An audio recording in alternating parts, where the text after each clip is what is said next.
Cinta itu semakin menyatu dan seolah enggan terpisahkan. Rizky Bilar akhirnya menginjakkan kaki di tanah kelahiran sang pujaan hati Lesti Andriani. Hujan ditempuh, jalan terjal dilewati, dan berbagai rintangan yang belum pernah dirasakan dialami Rizky Bilar saat pertama kali diajak sang kekasih menuju kampung halaman. Dan sebelum petualangan itu dimulai, Lesti yang sudah memahami medan menuju Cianjur memberi peringatan pada Bilar agar tak kaget saat di perjalanan nanti.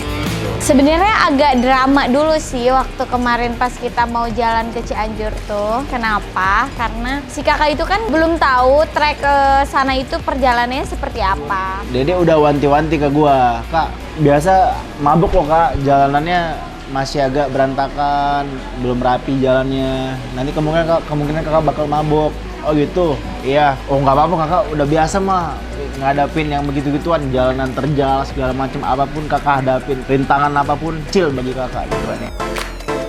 Disangka Bilar, Lesti hanya membual, sekedar menakut-nakuti sebelum perjalanan menuju Cianjur. Siapa sangka kata-kata yang diucapkan sang kekasih justru jadi kenyataan. Dari Cianjur kota menuju Cianjur kampung halaman Lesti, Bilar tak menyangka 6 jam harus dihabiskan di perjalanan. Kita jalan, masih puncak, masih ke Cianjur kota masih aman tuh, jalanan masih mulus rapi. Udahannya kita masuk, gua kira rumah Dede tuh Cianjur kota ke rumah Dede tuh deket gitu. Ternyata dari Cianjur kotanya ke Cianjur rumah Dede itu jauh banget. Buset dah. Itu kita makan waktu 6 jam 7 jam ya. Kalau gua naik pesawat itu udah sampai Jepang gua tuh. Lama memang, namun bersama kekasih, apalah arti hitungan waktu jika yang tercinta selalu berada di samping. Diselingi cerita masa lalu Lesti dan canda tawa selama perjalanan, 6 jam itu terasa begitu singkat. Tak ada kata membosankan, apalagi mabuk perjalanan. Suasana cair yang diciptakan Bilar membuat perjalanan 6 jam itu masih terasa kurang. Ya udah, akhirnya si kakak nanya-nanya, ngobrol dan lain sebagainya. Terus Dede kasih tahu, Dede jelasin, ini perjalanan Dede tuh dulu kayak gini. Kakak, ini dulu tempat Dede sama bapak nunggu bis pas Dede mau ke Jakarta. Terus biasanya dulu tuh Dede kalau dari puncak ke Cianjur kota itu macet, lama, jauh gitu. Dibarengi cerita masa lalu, kunjungan perdana Bilar ke rumah Lesti juga penuh rintangan. Jalan terjal dan licin di tengah hujan yang baru saja mengguyur menghadirkan pemandangan tak biasa bagi penghuni ibu kota itu. Longsor pun terjadi dan Bilar harus turun dari mobil lantaran penasaran dengan kondisi jalanan yang dipenuhi tanah berlumpur. Kecil dan sempit, dikelilingi jurang dan bukit, perjalanan Bilar menuju kediaman Lesti kian tertantang.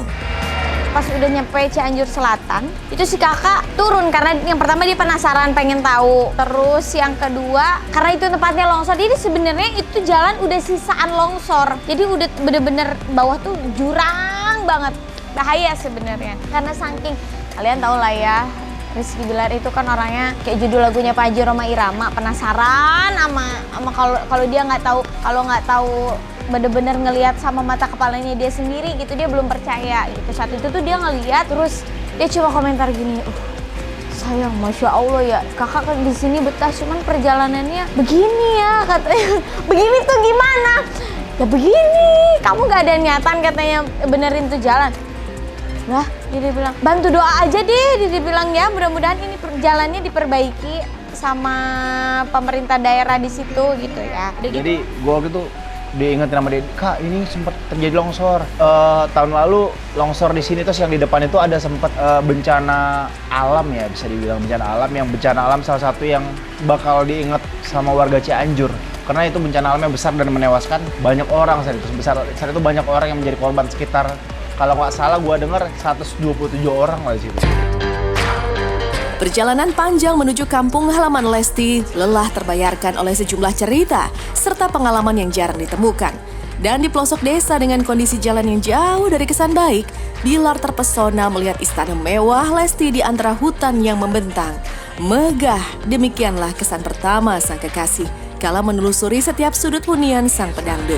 Apa sih yang mendasari lo pengen bikin konsep rumah yang seperti ini, minimalis, agak kismin gini rumah yang gitu? Enggak kismin loh. Oh enggak ya? Enggak, maksud gue ini konsepnya gue seneng banget. Konsepnya tetap nyaman, nature, klasik ya, kesannya klasik gitu. Kenapa? Karena memang menyesuaikan sama tempat ya. Karena ini kan di daerah, terus banyak banget suasananya masih asri banget, jadi pengen Asri mana? Asri Welas atau asri apa? pengen supaya ya mungkin berasa di puncak, berasa di Lembang Iya. gitu. Okay, this is your room. Iya. Ini kamar yang paling besar di sini di antara kamar-kamar yang lain. Enggak juga. Oh enggak? Enggak. Lo itu berapa orang tinggal di sini? Enggak ada yang tinggal di sini. Hah? Anso? Karena keluarganya udah pada di Jakarta semua kan. Ya mungkin keluarga-keluarga lo yang emang udah dulu di sini. Yang ninggalin rumah ini yang ngurusin Bibi, Oke. adiknya Mama.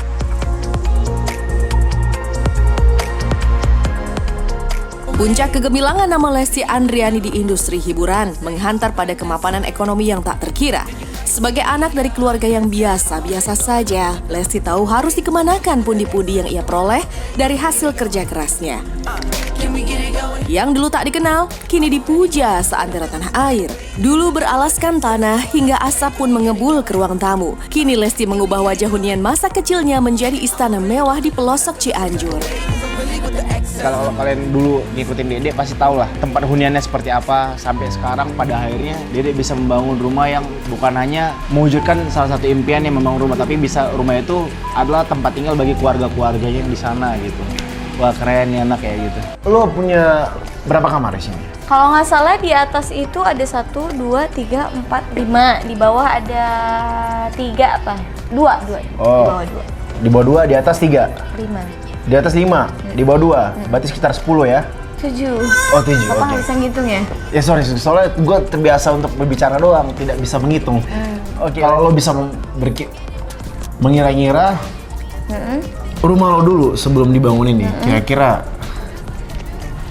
berapa banding berapa dengan rumah yang sekarang? Atau mungkin lo bisa kasih perbandingan mungkin rumah lo semana dulunya? Jauh ya kalau dibandingin, 1:10 mungkin bisa dibilang. Jauh? Jauh. Karena proses bisa membangun rumah ini juga beberapa kali renovasi kan. Oke. Jadi mulai cuma warung kecil, Oh saat itu lo punya warung, terus akhirnya warungnya mulai direnovasi, terus mulai ke rumah kecil, habis itu ya lumayan bisa ditempatin jadi rumah, terus habis itu baru ke rumah ini.